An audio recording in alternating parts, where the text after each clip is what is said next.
జిమ్గల్ తండ్రి వందనాలు. ప్రభువాను ప్రేమించి మరొక పర్యాయము ఈ రీతిగా ఇచ్చిన సమయాన్ని బట్టి నిన్ను స్తుతిస్తూ హెచ్చిస్తూ దేవా, నిత్యము పరిశుద్ధులని ప్రతిగానం చేయబడుతూ నిత్యము దేవా ఆరాధించబడుతున్న మా గొప్ప దేవా, నిన్ను కొనియాడుతూ ఉన్నాం ప్రభువా. యావత్తు ప్రపంచమును దేవా నీ స్వాధీనంలో ఉంచుకొని దేవా సమస్తాన్ని ఏలిన మా రాజా నీకు వందనాలు చెల్లిస్తున్నాను. ఈ దినము దేవా మరి యొక్క ఉత్తరప్రదేశ్లో ఉన్న నాయకుల కొరకు దేవా వారిలో ఉన్న మూఢత్వమును తొలగించబడినట్లుగా మిషనరీల పరిచర్యకు ఆటంకం కలిగించిన దేవా పరిస్థితుల నుంచి విడిపించు దేవా. ఆ ప్రాంతంలో ఉన్న సంఘములను దేవా వారిని ఆదరించి ధైర్యపరిచి ఆత్మీయతను వారిని సేవించేవారుగా సహాయం చేయి. అక్కడ దుర్మార్గులుగా సమూహముగా ఉండి అనేకమైన నీ పనులకు ఆటంకం కలిగించే వారిని క్షమించు. అక్కడ సేవకులను హింసిస్తూ సంఘాలని పాడు చేస్తూ హత్యా ప్రయత్నాలు చేస్తూ దేవా వారు చేస్తున్న ఘోరమైన కృత్యాల నుంచి విడిపించమని నీ నామంలో ప్రార్థిస్తున్నాను. యెహోవా ఈరే అని దేవా యూట్యూబ్ పరిచర్యలో అయా నువ్వు తోడుగా ఉన్న విధానాన్ని బట్టి లైవ్లో యూట్యూబ్లో ఉన్న ప్రతి బిడ్డను దేవాన్ని నిరిగి ఎరగని వారు యావత్తు ప్రపంచంలో ఉన్న వారు అందరి కొరకు నీ నామంలో ప్రార్థిస్తున్నాను. ఇంతవరకు యేసు దేవుడని తెలియని వారు కొరకు నీ సువార్త వినిపించబడి రక్షించబడిలాగున దేవాని రక్షణ కార్యము వారిలో జరిగించమని యేసు నామంలో వేడుకుంటున్నాం తండ్రి, ఆమేన్. భక్తులారా స్మరించెదము ప్రభు చేసిన మేలులన్నిటిని. భక్తులారా స్మరించెదము ప్రభు చేసిన మేలులన్నిటిని. అడిగి ఊహించు వాటి కన్నా మరి అడిగి ఊహించు వాటి కన్నా మరి సర్వము సాక్షగా చేసే సర్వము సాక్షగా చేసే ప్రియేసే మన శిరసేయుంది మహాబలాసురుండు. ప్రియేసే మన శిరసేయుంది మహాబలాసురుండు.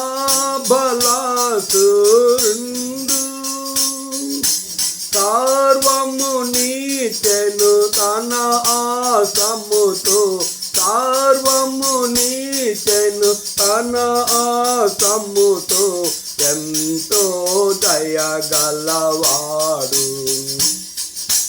సర్వము నీచెను తన ఆసముతో ఎంతో దయగలవాడు. భక్తులారా స్మరించెదము ప్రభు చేసిన మేలులన్నిటిని. గాలి తుఫానులను గాదించి బాధలను తొలగించే గాలి తుఫానులను గాదించి బాధలను తొలగించి శ్రమలలో మనకు తోడై ఉంది. శ్రమలలో మనకు తోడై ఉంది. భయాలు పరచె తన జయము. శ్రమలలో మనకు తోడై ఉంది. భయాలు పరచె తన జయము. భక్తులారా స్మరించెదము ప్రభు చేసిన మేలులన్నిటిని.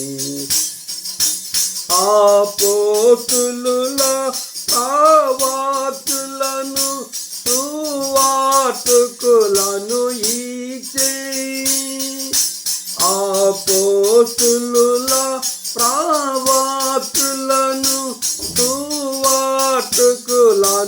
ఇచ్చే సంఘము అభివృద్ధిని చెందుటకు, సంఘము అభివృద్ధిని చెందుటకు సేవకులందరనీచే. సంఘము అభివృద్ధిని చెందుటకు సేవకులందరనీచే.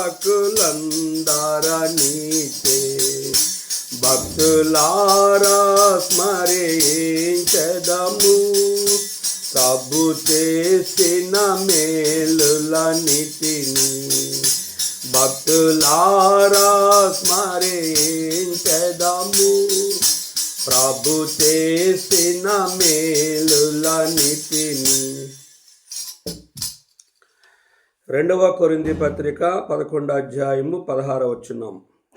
నేను అవివేకినని ఎవడను తలంచవద్దని మరలా చెప్పుచున్నాను.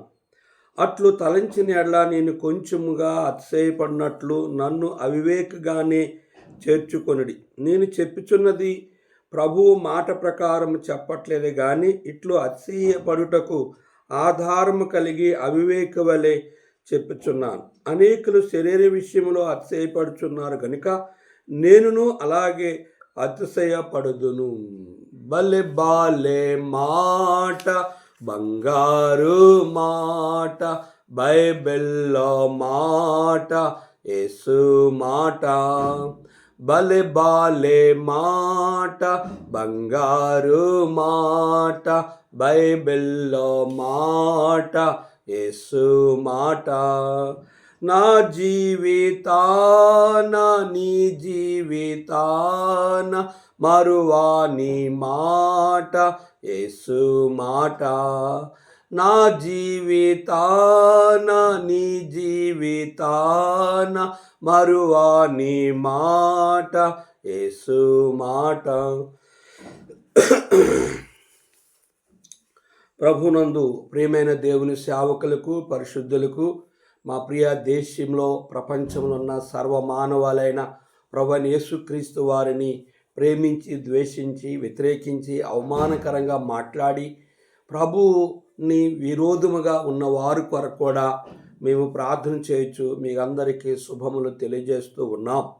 ఎందుకంటే ఆయన రూపము, ఆయన స్వరూపము, ఆయన జీవము నీలో ఉంది. ఆయన నిన్ను ప్రేమిస్తూ ఉన్నాడు. ఇక్కడ అపోస్తలుడైన పౌలు 2 కొరింథీ పత్రికలో మనం గమనించినట్లయితే 16వ వచనంలో పౌలు చెప్తున్న మాటను మనం గమనిద్దాం. 16వ వచనం. నేను అవివేకనని ఎవడునూ తలంచవద్దని మరలా చెప్తున్నాను. అట్లు తలంచిన ఎడల నేను కొంచెముగా అతిశయపడినట్లు నన్ను అవివేకగానే చేర్చుకొనిడి. పౌలు గమయేలు పాదముల ఎదుట గనుక ధర్మశాస్త్రాన్ని బహు స్పష్టంగా ఎరిగినవాడు. పౌలు అతడు చాలా బలవంతుడు, శారీరకంగా ఆత్మీయునిగా కూడా దేవుని వాక్యాన్ని బహుగా స్పష్టముగా ఎరిగినవాడు. అయితే పౌలు సౌలుగా ఉన్నప్పుడు తాను ప్రజలు చూసి భయపడుతూ వచ్చేవారు. దేవుని సంఘాన్ని పాడు చేసేవాడు, సేవకులను చంపుతూ వచ్చేవాడు, గర్భిణీ స్త్రీలను చంపుతూ వచ్చాడు. కనుక పసిపిల్లలను కూడా అతడు చంపుతూ వచ్చాడు. కనుక అతని పేరు వినగానే దేవుని ప్రజలైన వారు భయపడుతూ వచ్చారు. కనుక ప్రధాన యాజకులు అధికారం ఇచ్చి అతనిని క్రైస్తత్వాన్ని, యేసుప్రభువారు దేవుడు కాదు, యెహోవా దేవుడని ఆయనకి నూరు పోసి అతనిని యేసు దేవుడని చెప్పిన వారిని వాళ్ళని హింసించి చంపేవాడుగా మనం గమనించాం. ఆ యొక్క సౌలే పౌలుగా మారిన తర్వాత గొప్ప సేవ చేశాడు. ఆసియా అంతటిలో అనేక గృహాలలో ఆరాధన ప్రారంభించి కొంతమందిని అక్కడ వాక్య పరిచారకులుగా నియమించి అక్కడి నుంచి మరొక అనేకమైన గ్రామాలకు వెళ్ళి ఆ రీతిగా దేవుని పరిచర్య విస్తరించిన పౌలు చెప్తున్న మాట ఏంటంటే, నేను అవివేకినని ఎవడనూ తలంచవద్దని మరలా చెప్పుచున్నాను. పౌలు తను జ్ఞానని, తను గొప్పవాడినని తాను ఎప్పుడు చెప్పుకోవడానికి తాను ఇష్టపడలేదు. కానీ ప్రజలు అనేకమైన అపోహాలు, అనేక రకాలుగా అతను నిందిస్తూ, అవమానపరుస్తూ, చెడ్డగా మాట్లాడుతూ, యేసుప్రభువు వారికి శత్రులు ఉన్నారు, పౌలుకి శత్రులు ఉన్నారు, యోగ్యులైన సేవకులు అందరికి కూడా ప్రపంచం అంతట్లో శత్రువులు అనేవారు ఉంటారు. నీకు శత్రులు ఉంటారు, నాకు శత్రులు ఉన్నారు. కనుక యేసుప్రభువారు తన శత్రులైన వారిని సిలువలో ఏమన్నాడంటే, తండ్రి వీరేమి చేయొచ్చును ఎరుగని వీరిని క్షమించను అన్నాడు. యేసుప్రభువారు క్షమించాడు. యోగ్యులైన పౌలు లాంటి వారు, భక్షింగ్ లాంటి వారు, గొప్ప గొప్ప దైవజనులు, దేవుని వాక్యాన్ని బావుగా ఎరిగిన వారందరూ కూడా తమ శత్రువులను క్షమించే వారి కొరకు అనుదినము ప్రార్థించేవారుగా ఉంటారు. శత్రువులైతే దేవుని సేవకులకి, పరిశుద్ధులకి, సంఘానికి వారు ఎప్పుడు కీడు చేసేవారుగా ఉంటారు. నెహెమ్యా దినాల్లో కనుక వారు సన్బల్తు, టోబియా, గెర్షం, కనుక మోషే దినాల్లో ఎంబ్రే, కనుక పౌలు దినాల్లో అనేక మంది శత్రువులుగా ఆ రోజుల్లో కూడా ఉన్నారు. నేటి దినము కూడా చాలామంది సంఘములో విశ్వాసుల సేవకులు శత్రువులు, చాలామంది తోటి సేవకులే యోగ్యంగా ఉన్న వాక్యాన్ని ఉన్నట్టుగా చెబితే కనుక తోటి సేవకులే శత్రువులు. సంఘములు, గృహములో సేవకుడు భార్యకి శత్రువు, పిల్లలకి శత్రువు. సంఘములో విశ్వాసులకు దేవుని సేవకుడు శత్రువు అవుతాడు. ఎందుకు అంటే తాను జ్ఞానని, తన బలవంతునని, తానే గొప్పవాడని యోగ్యులైన సేవకులు ఎప్పుడూ చెప్పుకోరు. తమ డబ్బాని, తమ గురించి వాళ్ళు పొగుడుకోరు. తమ ప్రసంగాన్ని గురించి కానీ, తమ జీవిత నడవడ గురించి కానీ, తమ జీవితంలో తమ బ్రతుకు ద్వారైనా, తన చావు మూలముగా అయినా వారు దేవుణ్ణే ఘనపరిచేవారుగా ఉంటారు. చాలామంది తమ్మును తాము స్టేజీల మీద, వారి డ్రెస్సుల మీద, లేదా వాళ్ళ ఒక ఆస్తుల మీద, వాళ్ళ చర్చీల మీద, వారి యొక్క కారు మీద, లేదా వారి కోట్లాది రూపాయలు ఉన్నాయి, లేదా వాళ్ళ సంస్థ ద్వారా, లేదా వారు వెనుకున్న ఆ దైవజనుల్ని కొంతమంది అనుకుంటారు, ఎబ్రోను సహవాసంలో ఉన్నవారిని కొంతమంది బయట అనుకుంటారు, భక్షింగ్ గారు నీ వాళ్ళు ప్రేమిస్తారు అని. కనుక యోగ్యులైన సేవకులు, పరిశుద్ధులు భక్షింగ్ గారిని కావచ్చు, బిల్లిగ్రామ్ గారు కావచ్చు, పిన్ అనే దైవజనుని కావచ్చు, ప్రపంచంలో యోగ్యులైన దైవ సేవకులు అందరినీ ప్రేమిస్తారు. కానీ వారిని ఎప్పుడు ఒక విగ్రహముగా వారు హృదయంలో ప్రతిష్ఠించుకోరు. చాలామంది సేవకుల్ని విగ్రహముగా తమ హృదయంలో ప్రతిష్ఠించుకుంటారు. కొంతమంది విశ్వాసులను విగ్రహముగా ప్రతిష్ఠించుకుంటారు. కనుక ఆ రీతిగా విగ్రహాలను దూరంగా పారిపోండి. ఒక ప్రభువుకి హృదయంలో స్థానము తప్ప భార్యని కానీ, పిల్లలు కానీ, సంఘమును కానీ, మన సంస్థలను కానీ, లేదా మనం ఎన్నుకున్న గొప్పవారిని కానీ ఎప్పుడు దైవముగా పూజ చేయకూడదు. పౌలు ఇక్కడ చెప్తున్న మాట ఏంటంటే, నేను అవివేకినని ఎవడునూ తలంచవద్దని మరలా చెప్పుచున్నాను. నేను అవివేకినని, నేను జ్ఞానం లేనివాడిని, నేను తునీకరింపబడినవాడిని, నేను బలహీనని, నేను శక్తిహీనని చాలామంది అనుకుంటున్నారు. మీరు ఆ రీతిగా నేను అవివేకిని మీ తలంచవద్దు. అట్లు తలంచిన ఎడలా నేను కొంచెముగా అతిశయపడుదును. మీరు ఆ రీతి నేను అవివేకిని అంటే నేను అతిశయపడతాను అంటున్నాడు. ఇంకేమంటున్నాడంటే అతిశయపడదు, నన్ను అవివేకంగానే చేర్చుకొనిడి. ఒకవేళ మీ దృష్టిలో నేను అవివేకున్నో, బలహీనో, శక్తిహీనో, జ్ఞానం లేనివాడినో, ఒకవేళ ఎటువంటి నా జీవితంలో ఎన్ని లోపములు కలిగిన వాడిని మీరు అనుకున్నా, నేను ఆ విషయంలో సిగ్గుపడను, భయపడను. నేను నా ప్రభువునందే నేను అతిశయించున్నాను. పౌలు నేను పూర్వహింసకుని, దోషకుని, హానికారాన్ని, నన్ను చూసి ప్రజలు భయపడేవారు అని ఆ విషయంలో అతిశయపడలేదు. రెండోది చూస్తే అతను మారిన తర్వాత, సేవకు వచ్చిన తర్వాత, సేవ చేస్తూ అతను దేవుని వాక్యాన్ని బావుగా ప్రకటించడం ద్వారా, అనేక మందిని స్వస్థపరచడం ద్వారా తాను ఏ రోజు కూడా అతిశయించేవాడుగా లేడనేది పౌలు చెప్తున్నాడు. చూడండి 17వ వచనంలో, నేను చెప్పుచున్నది ప్రభు మాట ప్రకారం చెప్పట్లేదే కానీ అట్లు అతిశయించుటకు ఆధారము కలిగి అవివేకు వలె చెప్పుచున్నాను. ఏమంటుండంటే పౌలు అంటే, నేను చెప్తున్న మాట ప్రకారము గాక, నేను చెప్తున్నది ప్రభు మాట ప్రకారం, ప్రభు చెప్తున్నట్టు కాదు. నేను ఏం చేసిన ప్రభు మాట ప్రకారము చెప్పట్లేదు కానీ అట్లు అతిశయపడుటకు ఆధారము కలిగి అవివేక వలె చెప్పుచున్నాను. నేను జ్ఞానిని కాదని చెప్తున్నాను. నేను దేని విషయంలో అతిశయపడలేదని చెప్తున్నాను. చాలామంది ఇంత అంత ముంతమాడు పండు అంటారు మా పల్లెటూరులో.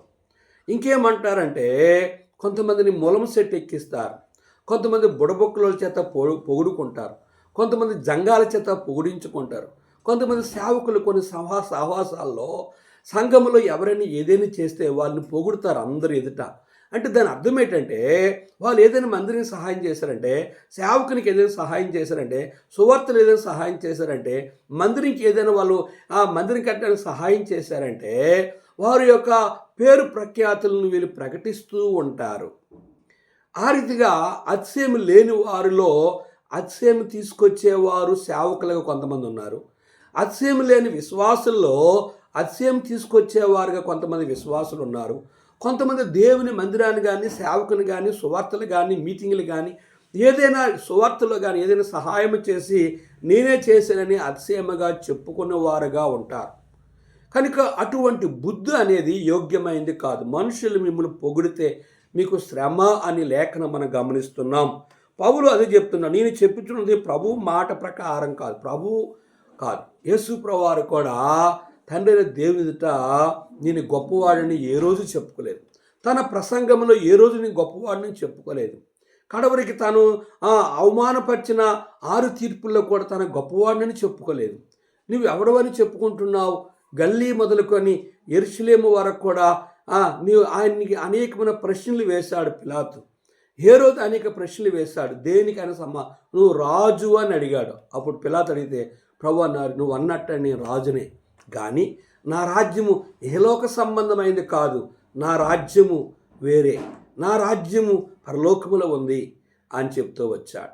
భూ సంబంధంగా ఉన్న మన జీవితంలో భూమి మీద మన ధనధాన్యాలు కానీ, మన భోగభాగ్యాలు కానీ, మన యొక్క ఉన్నతమైన స్థితిగతులు కానీ, మన డబ్బులు కానీ, మన కారుని కానీ, మన బిల్డింగ్లు కానీ, లేదా మన సమస్తాల గురించి కానీ మనము అతిశయపడటం అనేది అది అంత మాత్రము దేవునికి ఇష్టమైంది కాదు.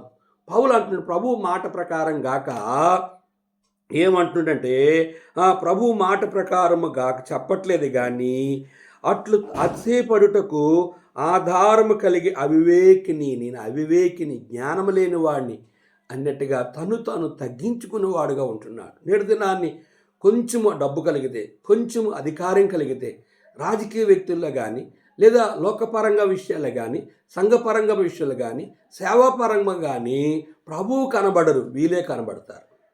ప్రభువును మహింపరచరు. తమ సంఘాలని, తమ గొప్పతనాల గురించి ప్రభువు సువార్త కంటే వీరి గొప్పలే ఎక్కువ చెప్పుకుంటారు. కనుక అటువంటి జీవితము దేవుని సేవకులుగా, పరిశుద్ధులుగా అది మనకు తగదు. పౌలు ఇంకేమంటే 18వ వచనంలో, అనేకులు శరీర విషయంలో అతిశయపడుచున్నారు కనుక నేనును అలాగే అతిశయపడుదును. అనేకులు శరీర విషయంలో అతిశయపడుతున్నారు. ఏంటి శరీరము అంటే? నా బలము, శరీర బలం ఉంది, నేను ఆరోగ్యవంతుడుగా ఉన్నాను, నేను చాలా అందముగా ఉన్నాను, నేను నా దేహంలో తను తాను పొగుడుకుంటూ తన శరీరాన్ని గురించి గొప్ప చేసుకుంటున్నాడు. పౌలు శరీరంలో అతను చాలా శారీరకంగా బలవంతుడు, కానీ చాలా ఆయన పొడిగైన వ్యక్తి కాదు. చాలా పొట్టు వ్యక్తి అయినప్పుడు కూడా అతనిలో ఒక బలహీనతను గురించి మనం గమనించాం. ముమ్మారు ప్రార్థిస్తాడు, కానీ దాని విషయంలో ప్రభు అన్నాడు, పౌలా నా కృప నీకు చాలు, నువ్వెప్పుడు బలహీనవో నువ్వు అప్పుడే బలవంతుడివి.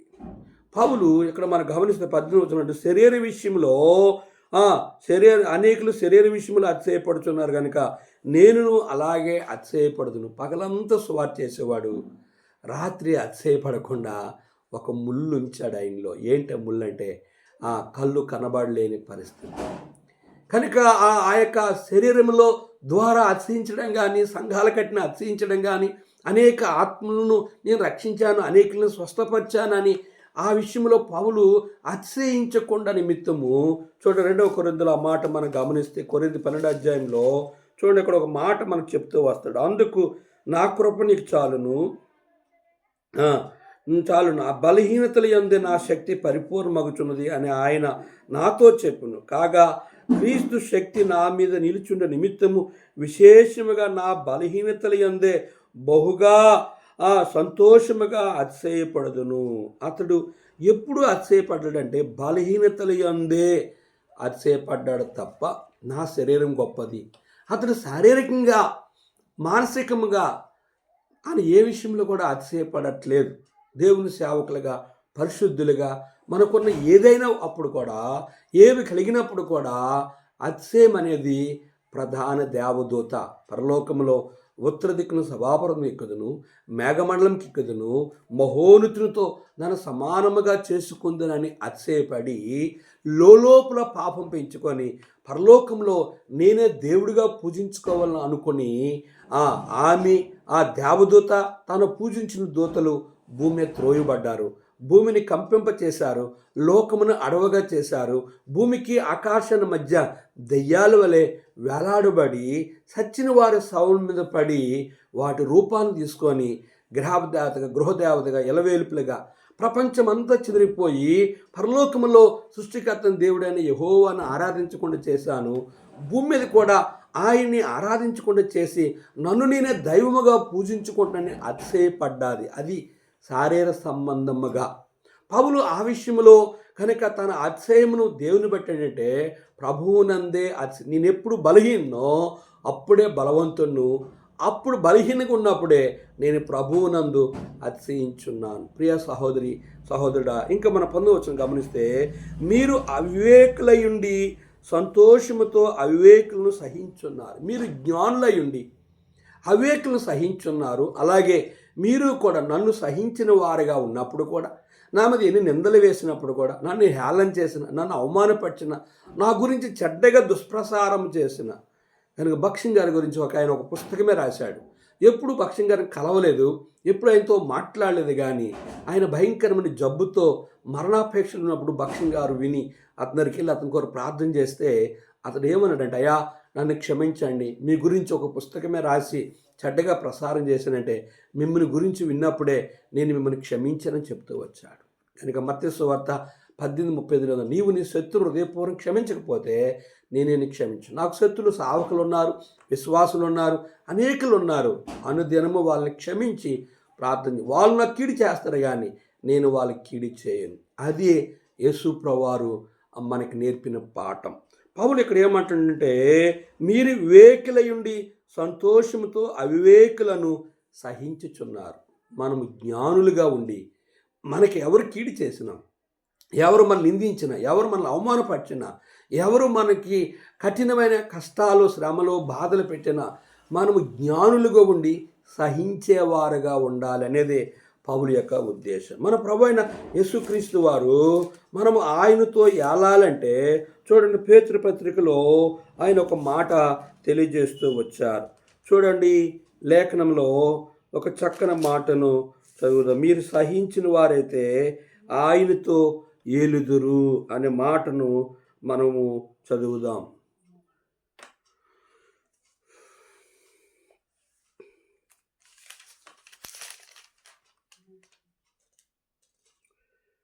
పేతురు పత్రికలో ఒక మాటను చదువుతాం. చూడండి, ఆ మాటను జ్ఞాపకం చేస్తాను.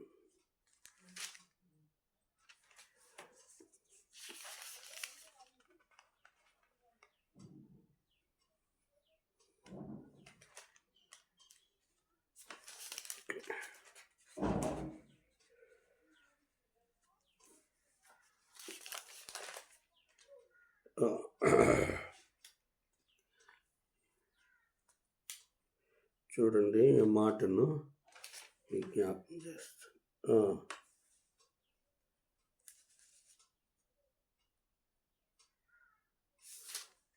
చూపిస్తాను.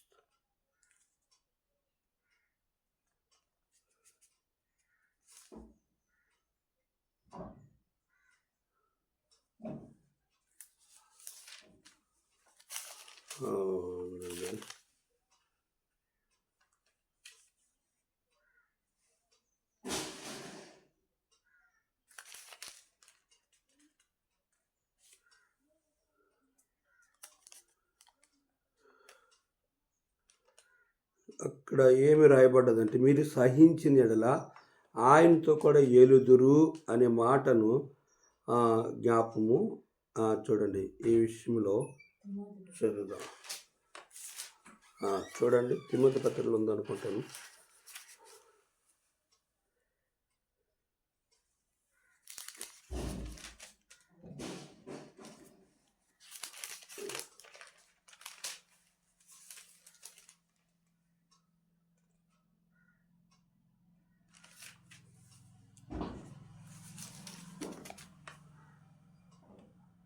అదండి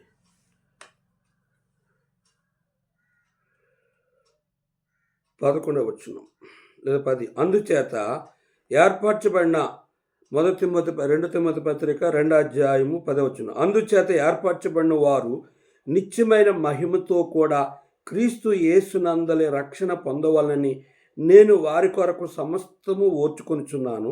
ఈ మాట నమ్మదగినది ఏదనగా మనం ఆయనతో కూడా చనిపోయిన వారమైతే ఆయనతో కూడా బ్రతుకుదుము, సహించిన వారమైతే ఆయనతో కూడా ఏలుదుము.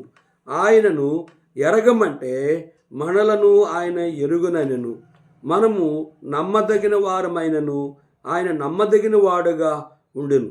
ఆయన తన స్వభావమునకు విరోధముగా ఏదియూ చేయడు. తన స్వభావమునకు విరోధముగా ఏదీ చేయడు. కొన్నిసార్లు మన స్వభావాలని మనం ఉపయోగించి ఏదైనా చేయడానికి చేసి తిరిగి క్షమాపణ కోరుతాము. కానీ ప్రభువైన యేసుక్రీస్తు వారైతే తండ్రి చిత్తాన్ని ఎరిగి ఆయన చేయగలిగినట్లుగా మనం చూస్తున్నాం. 19వ వచనంలో మీరు వివేకులై ఉండి సంతోషముతో అవివేకులను సహించుచున్నారు. ఒకడు మిమ్మల్ని దాస్యమునకు లోపర్చినను, ఒకడు మిమ్మల్ని మృంగివేసినను, ఒకడు మిమ్మల్ని వశపరుచుకున్నాను, ఒకడు తను గొప్ప చేసుకున్నాను, ఒకడు ముఖం మీదే మిమ్మల్ని కొట్టినను మీరు సహించుచున్నారు. గమనించారా? ఇవన్నీ కూడా చూస్తే ఒకడు దాస్యమును మిమ్మల్ని లోపర్చిన, ఒకడు మిమ్మల్ని మృంగివేసిన, ఒకడు మిమ్మల్ని వశపరుచుకున్నా, ఒకడు మిమ్మల్ని గొప్ప చేసుకున్నా, ఒకడు ముఖము మీద మిమ్మల్ని కొట్టినను మీరు సహించున్నారు. ఈ గుణాలన్నీ మొదట ఎవరిలో ఉన్నాయంటే మన ప్రభువైన యేసుక్రీస్తు వారిలో ఉన్నాయి. రెండోది అపోస్తలుడైన పౌల్లో ఉన్నాయి. మూడోది యోబులో ఉన్నాయి. ఈ యోబు గురించి మనము యాకోబు పత్రికలో గమనించినట్లయితే చూడండి, ఇక్కడ భక్తుడు ఎంత స్పష్టంగా తెలియజేస్తూ వచ్చాడో ఆ మాటను చదువుదాం. చూడండి, ఇక్కడ ఒక లేఖన భాగమును మనం చదివినట్లయితే ఆ యొక్క సహనాన్ని గురించి ఏ రీతిగా ఇక్కడ ఉన్నదో 5వ అధ్యాయం 7వ వచనం. సహోదరులారా, ప్రభు రాకడ వరకు ఓపు కలిగి యుండుడి. చూడుడి, వ్యవసాయకుడు తొలకరి వర్షమును కడవర వర్షమును సమకూడు వరకు విలువైన భూఫలమును నిమిత్తమును ఓపికతో కాచుకొనుచు దాని కొరకు కనిపెట్టును కదా. ప్రభు రాక సమీపించున్నది గనుక మీరును ఓపిక కలిగిండుడి. మీ హృదయములను స్థిరపరచుకునండి. సహోదరులారా, మీరు తీర్పు పొందకుండా నిమిత్తము ఒకరి మీద ఒకడు సనగకుడి. ఇదిగో న్యాయాధిపతి వాకిట్ నిల్చున్నాడు. నా సహోదరులారా, ప్రభువు నామమున బోధించిన ప్రవక్తలను శ్రమానుభవమునకు ఓపికను మాదిరిగా పెట్టుకునడి. సహించిన వారిని ధన్యులు అనుకునిచున్నాము కదా. మీరు యోబు యొక్క సహనము గూర్చి వింటిరి. ఆయన ఎంతో జాలియో కనికరమును గలవాడని మీరు తెలుసుకొని ఉన్నారు. ఈ మాటకు అర్థం ఇచ్చాలి. ఇంకా మన గమనించడంలో మేము బలహీనమై ఉన్నట్టు అవమానముగా మాట్లాడుచున్నను. ఏ విషయమందును ఎవడైనను ధైర్యము కలిగి ఉన్నాడో ఆ విషయమందు నేను కూడా ధైర్యము కలిగిన వాడును. అవివేకముగానే మాట్లాడుచున్నాను సుమీ. పౌలు ఏం చెప్తున్నారంటే మేము బలహీనమై ఉన్నట్టు అవమానంగా మాట్లాడుచున్నారు. కొంతమంది వాళ్ళు ఎన్ని లోపాలు ఉన్నప్పుడు కూడా ఇతరుల్ని తునీకరించడము, ఇతరుల్ని అవమానకరంగా మాట్లాడము. చాలామంది సేవకులు, విశ్వాసులు చాలామంది ఆయనకు విరోధంగా సనగడము, ఆయనకు విరోధంగా మాట్లాడడం, అనేక సార్లు పలుమార్లు ప్రజలకి వ్యతిరేకంగా జీవించి తిరిగి క్షమాపణ కోరే తత్వము కలిగిన వారుగా ఈ భూమి మీద మనం ఉన్నాం. అయితే ప్రభువైన యేసుక్రీస్తు వారి జీవితాన్ని మనం గమనిస్తే ఎప్పుడే కానీ ఎవరినే కానీ ఆయన దుఃఖపెట్టి బాధ పెట్టినట్లుగా మనము వినలేదు. ఒకసారి యేసు ప్రభువారు ఆ నక్కతో ఇలా చెప్పండి అని ఏ రోజు చెప్పాడు. ఎందుకు ఆ మాట ఆయన చెప్పాడు అని మనం గమనించినట్లయితే ఏ రోజు యొక్క జీవితం అంతా యేసు ప్రభువారికి తెలుసు. ఒకసారి ఆయన యెరూషలేము దేవుని మందిరంలో కోపడుతూ వచ్చాడు. నా మందిరమును సమస్తమైన అన్యజనులకు ప్రార్థనా మందిరము, అయితే మీరు దీన్ని దొంగల గృహముగా చేస్తున్నారని చెప్పి ఆయన కోపపడినట్లుగా మనం చూస్తున్నాం. ప్రభువైన యేసుక్రీస్తు వారు యోహానును ఖడ్గముతో చంపి తన తలకాయ నరికేశారనే వార్త విని చాలా బాధతో ఆ మాట విని ఆయన ఎఫ్రాయిం అనే ఊరు వెళ్ళిపోయినట్లుగా మనం గమనిస్తూ ఉన్నాం. ఆయన శారీరకంగా మనుషుడికి ఉన్న దినాల్లో అనేకమైన మారులు తన్ను తాను సహనం కలిగిన వాడుగా తన్ను తాను దేవునికి అప్పగించుకున్నవాడు. ఇది మాకు ఏం నేర్పుతుంది అంటే, యేసు ప్రభువారు కూడా 20వ వచనం మనం చూస్తే, మేము బలహీనమై ఉన్నట్టు అవమానంగా మాట్లాడుచున్నాను, ఏ విషయమందు ఎవడైనా ధైర్యం కలిగి ఉన్నాడో ఆ విషయమందు నేను కూడా ధైర్యం కలిగి వాడును, అవివేకంగా మాట్లాడుచున్నాను సుమి. పౌలు బలహీనుడు కాదు, పౌలు అధైర్యవంతుడు కాదు, పౌలు ధైర్యవంతుడు. మన ప్రభు అయిన యేసుక్రీస్తు వారు కూడా బలహీనుడై ఆ యొక్క హేరోదు దగ్గర ఆయన మాట్లాడకుండా లేడు, బలహీనుడై పిలాతు దగ్గర మాట్లాడలేని వాడు లేడు. ఆయన ఆయన శాస్త్రులు పరిచయుల దగ్గర లేదా పలుమారులు యోధా తను శోధించినప్పుడు కూడా అతడు బలహీనుడిగా లేడు, బలవంతుడే, అన్నీ ఎరిగిన వాడే. కానీ తను వచ్చిన పని నిమిత్తము తన్ను తాను సహించుకొని తండ్రికే అప్పగించుకొని తను ఎవరికి తీర్పు తీర్చక తన్ను తాను తీర్పు తీర్చే దేవునికే తన్ను తాను అప్పగించుకున్నాడు. దీని అర్థం ఏంటంటే, నీవు నేను బలహీనము కాదు, అధైర్యవంతులము కాదు, ధైర్యవంతులమే. కానీ మన ప్రభు మనకు చూపిన మాదిరి, పౌలు గారు చూపిన మాదిరి. పౌలు అంటే, నేను క్రీస్తు యేసును నా పోలి నడుచుకునే ప్రకారంగా మీరు నన్ను పోలి నడుచుకుని. లోకంలో ఎవరైనా అన్నారంటే మనం వాళ్ళు ఎదిరించకపోతే భయపడ్డాడరా అని అంటారు. లేదా ఎవరైనా మనకు వ్యతిరేకించి మాట్లాడితే మనం తిరిగి సమాధానం చెప్పకపోతే ఆ వ్యక్తి ఏం మాట్లాడతాడు అన్నట్లుగా మనల్ని అవమానకరంగా చూడొచ్చు. కానీ మనం తగ్గించుకుని సహించినంత మాత్రమున వారేమి గొప్పవారు అయిపోవారు. అయితే నీ మాటలు, నీ శ్రమలు, నీ కష్టాలు, సంఘము, కుటుంబము, భార్య, బిడ్డలు ఎవరి ద్వారా ఏ పరిస్థితులు వచ్చినప్పుడు కూడా నీవు ప్రభువుకి అప్పగించుకున్నప్పుడు ఆయన నీకు తోడుగా ఉంటాడు. పౌలు ఎవరిని ఘనపరిచాడంటే, నన్ను ఘనపరిచేవారిని నేను ఘనపరచుదును అనే రూపంలో తన్ను తాను ధైర్యముగా ఉన్నాడు తప్ప, తన్ను తాను బలహీనుడిగా, ప్రజలు తన మీద అవివేకి జ్ఞానం లేనివాడు, బలహీనుడు, పలు రకాలమైన నిందలు అతని మీద వేసినప్పుడు కూడా అవన్నీ ప్రభువుకి అప్పగించాడు. అలాగే నా జీవితంలో కూడా మనకు కలిగిన శ్రమానుభవములన్నిటినీ ప్రభువుకి అప్పగించి మన శత్రువుని క్షమించి మన హృదయంలో ఏమీ లేకుండా, మత్తయి 5:8 హృదయ శుద్ధి గల వారు ధన్యులు, వారు దేవుని చూచెదరు. ఎప్పుడు మనం ఆ రీతిగా ప్రభువు ఎదుట నిలబడతామో ఒక దినాన్ని మనకు బహుమానం పోవాలంటే, ఇక మీదట నా కొరకు నీతి కిరీటం ఉంచబడి ఉన్నది, నా పరుగు తుదముట్టించాను, నేను బహుమాన పొందినదిగా గురి యొద్దగా పరిగెత్తాను అని పౌలు సహించుకుంటూ ప్రభువు యొక్క ఆయన జీవితాన్ని తన జీవితంలో అలవర్చుకున్నాడు. అలాగే మనం కూడా యేసు ప్రభువారి జీవితాన్ని, పౌలు గారి జీవితాన్ని, గొప్ప గొప్ప దైవజనుల యొక్క జీవితాన్ని మనము అలవర్చుకొని మన వెనుకున్న తరానికి మనం మాదిరికరంగా ఉండాలి. మన కొరకే మరణించి తిరిగి లేచిన ప్రభువు కొరకు ఈ లోకాన్ని విడిచి నిత్యరాజ్యమైన మోక్షం కొరకే మనం సిద్ధపడి అనేకుల్ని నరకముని తప్పించి సహించిన వారంగా ఆర్థిక మనం ప్రభువుకి అప్పగించుకుందాం. జిమ్గల్ తండ్రి, కొన్ని మాటలు మా ప్రియులు అన్నారు, నీ ఏర్పాట్లు ఉన్న వారిని రక్షించు, నరకము నుంచి విడిపించు, నీ రాజ్యం కొరకే సిద్ధపరచు. యెహోవా అనే లైవ్ ద్వారా, యూట్యూబ్ ద్వారా దేవుని వాక్యం వింటున్న ప్రజలు, వినలేని వారు, నేను వ్యతిరేకించిన వారిని కూడా క్షమించి, నా యొక్క శత్రులైన వారిని కూడా క్షమించమని యేసు నామములో అడిగి వేడుకుంటున్నాము తండ్రి. ఆమేన్. మన పరమ తండ్రి దేవుని ప్రేమయు, కుమారుడైన యేసుక్రీస్తు వారి కృపయు, పరిశుద్ధాత్మ యొక్క అన్యోన్య సహవాసం తాను ప్రేమించు వారి కూడిన మనకు తోడుండి ఆశీర్వదించునుగాక. ఆమేన్. మన పాక్షమున తానే పోరాడి సైతానుని ఓడించే, మన పాక్షమున తానే పోరాడి సైతానుని ఓడించే, ఇంతవరకును ఆదుకొనెనుగా, ఇంతవరకును ఆదుకొనెనుగా తన మహాత్మ్యము చూపే, ఇంతవరకును ఆదుకొనెనుగా తన మహాత్మ్యము చూపే. భక్తులారా స్మరించెదము ప్రభు చేసిన మేలులన్నిటినీ, అడిగి ఊహించు వాటి కన్నా మరి అడిగి ఊహించు వాటి కన్నా మరి సర్వము చక్కగా చేసే సర్వము చక్కగా చేసే భక్తులారా స్మరించెదము ప్రభు చేసిన మేలులన్నిటిని. అందరికీ ప్రైజ్ ది లార్డ్. మా కొరకు ప్రార్థించండి. మీ కొరకు ప్రార్థిస్తున్నాం. లైవ్లో యూట్యూబ్లో దేవుని వర్తమానాన్ని విని ప్రార్థించండి. అందరికీ ప్రైజ్ ది లార్డ్.